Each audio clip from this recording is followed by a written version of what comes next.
Today, we're diving into one of Christian history's most astonishing and largely forgotten stories, how the ancient Druids of Britain not only welcomed Christianity with open arms but may have been expecting it for centuries.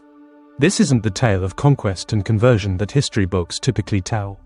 This is the story of prophecy, peaceful integration, and a spiritual preparation so profound that it challenges everything we thought we knew about early Christianity.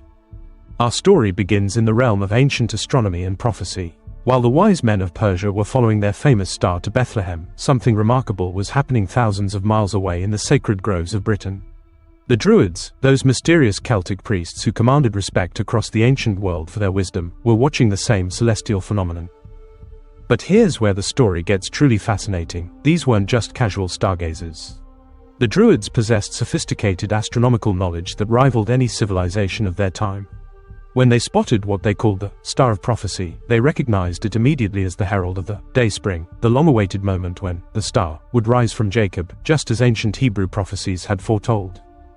Think about the implications. While most of the world was oblivious to the cosmic significance of Christ's birth, the Druids of distant Britain were simultaneously discovering the same prophetic signs as the Persian Magi.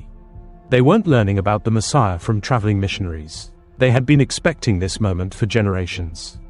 Perhaps even more astonishing is what researchers have discovered about the name of Jesus in ancient Britain.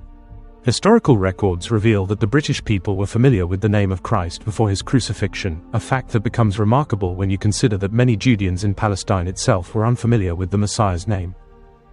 The ancient Celtic triads, sacred verses that preserved Druidic wisdom, contained clear references to Yesu. These weren't later additions from Greek or Latin Christianity. The Druids had incorporated this pure Celtic form of Jesus' name into their understanding of the Divine Trinity. While other cultures would eventually adopt Greek, Jesus, or Latin, Jesus, the British maintained their original, Yesu, a form that scholars believe may actually be closer to the original Aramaic pronunciation.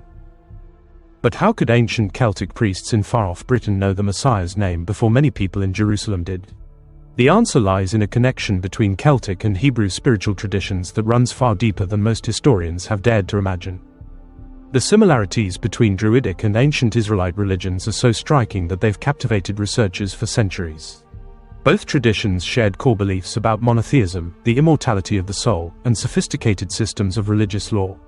Both cultures revered sacred sites, practiced ritual purification, and maintained complex hierarchies of priests.